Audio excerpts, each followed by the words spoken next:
Mga kababayan, lumalabas na mas dumarami na po ang butas kaysa ebidensya sa apidabit ng tinaguriang 18 Maleta Boys.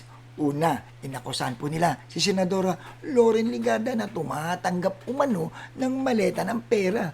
Pero nung lumipat na sa Duterte Block si Senator Loren Ligarda sa pamumuno yan ni Senator Alan Peter Cayetano at sa naging press con po, kamakailan lang dito sa Senate na kasama po si Robin Padilla, bigla itong binawi at sinabing nagkamali lamang daw ang mga testigo ayon kay Attorney Baligod.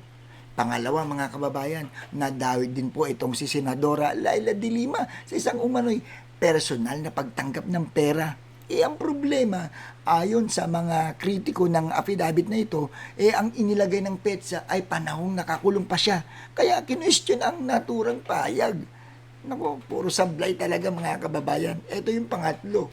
Marami rin po nagtatanong kung paano nagkaroon ng iisang personal knowledge ang 18 katao na sa lahat ng detalye ng umano ng mga transaksyon. Isipin mo, pare-pareho talaga sila ng nalalaman. Di ba? Di ba may mga driver dyan?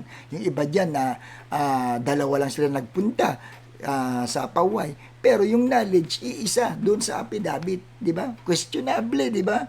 O eto pa. Eto, may mga ulat din po mga kababayan na ilan sa mga nagpakilalang dating Marines ay hindi naman daw po miyembro ng Marine Corps ayon sa mga opisyal na payag na lumabas. Kaya ngayon mga kababayan, eto ang malaking tanong ngayon. Kung may mga maling detalye sa affidavit, gaano pa kaya katibay ang natitirang mga aligasyon? Sa batas, mahalaga po ang kredibilidad dahil kapag bumagsak ang tiwala sa isang testigo, nadadamay ang bigat ng kanyang salaysay.